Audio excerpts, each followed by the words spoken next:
Wow, nobody saw this coming. Just a month after signing with the Knicks, Malcolm Brogdon has officially retired from the NBA yesterday. Yup, the veteran point guard who was supposed to stabilize New York's second unit is now walking away from the game entirely at the age of 32. And this changes everything for the Knicks, from their backup point guard plans to who gets cut to whether they make another move before Saturday's roster deadline. It's all suddenly up in the air. And Brogdon mentioned that the reason for his retirement right now is physical wear and tear after multiple injuries over the past 2 seasons. This is the same Malcolm Brogdon who was the NBA's Sixth Man of the Year just a few years ago, and after he signed that non-guaranteed deal with the Knicks this summer, everyone thought that he would be the veteran stabilizer, a reliable ball handler, a locker room leader, and the perfect fit under Mike Brown. But now, in one move, New York loses their presumed backup point guard and most experienced playmaker off the bench.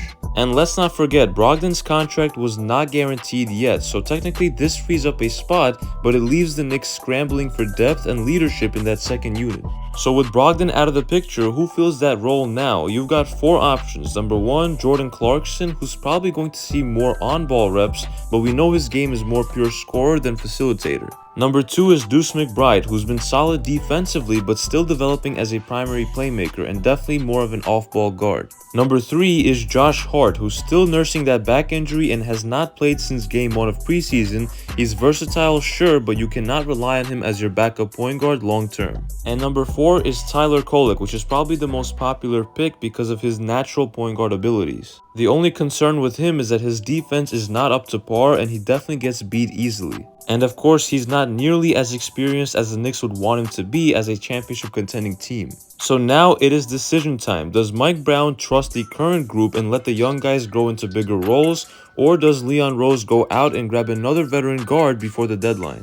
My read on this is that if they would have enough confidence in Tyler Kolek for this backup point guard spot, they would not even have signed Malcolm Brogdon in the first place, or at least definitely not guarantee him a backup point guard role. Now, if the Knicks do look outside the roster, there are some realistic names floating around. Number 1 is Delon Wright, a steady two-way guard who can defend and run an offense as we know from last year, exactly the kind of low-risk vet that Mike Brown loves. Number 2 is Markelle Fultz. Yes, his name has come up a little bit. He's been working his way back to full health. He does play fast and can create for others, which does fit Mike Brown's up-tempo system perfectly. There's even talk of Victor Oladipo, out of all people, who's been hooping overseas in China, saying that he's aiming for an NBA comeback soon. That would be a fascinating redemption story. And lastly, you've got Alec Burks, a familiar face who's smart, tough, and knows the system, but I'm sure Knicks fans are already tired of hearing his name.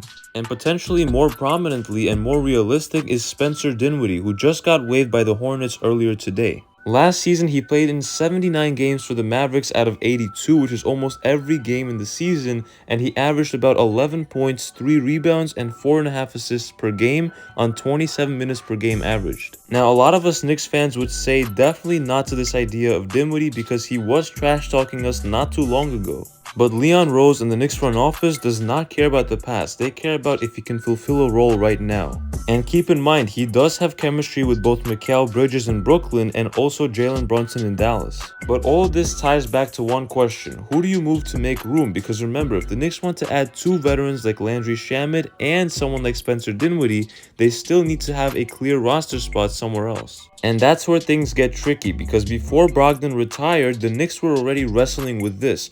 Do we keep both Landry Shamet and Garrison Mathews, or does one of them get cut? And now that Brogdon is gone, some fans are wondering if that opens the door for both to stay, but I'm not so sure. Here's why. Mathews is a pure shooter. He's got that flamethrower mentality, but he's limited defensively. Shamet, on the other hand, actually fits better in a Mike Brown rotation. He's a more balanced guard, has some chemistry with the team from last season, and can defend better on switches. So if I had to bet right now, I would say Landry Shamet stays and Garrison Mathews is the odd man out. And regarding the backup point guard position, I think the Knicks are going to probably roll with Tyler Kolek for now and potentially add a point guard off the bench later on in the season. But there's always a chance that the Knicks still get someone right now as a replacement of Malcolm Brogdon, since they're not confident in Kolek.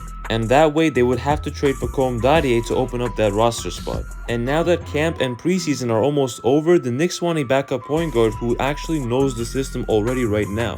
And that is exactly why I still think Tyler Kolek has the advantage over an outsider. Now you've got a feel for Mike Brown here. He's been testing that Mitchell Robinson, Karl Anthony Towns front court all preseason, working on spacing, rotations, and bench chemistry, and just when things start to click, boom, his key veteran guard retires. But Brown has been optimistic. He said after practice last week that he loves the team's defensive energy and how the offense is flowing through Brunson and Cat. The challenge now is sustaining that flow when the bench comes in, and without Brogdon, that's going to require some creativity from Kolek. If it were up to me, here's what I would do. I would stand pat for now, let Clarkson, Deuce, and Kolek specifically handle the backup point guard minutes to start the year. If it doesn't work, then look for a veteran by mid-season. Guarantee Shamet's deal, cut Mathews, and keep the rest of the young core intact. Because at the end of the day, Brogdon's retirement might actually be a blessing in disguise, because it gives the Knicks a chance to reevaluate their guard depth, get more out of their younger guys, and stay flexible heading into the season. But as always, if you guys did enjoy this video, make sure to hit that like button and sub to the channel for more Knicks news and updates you will not want to miss. It's been KNYT here, and I'll see you guys in the next one.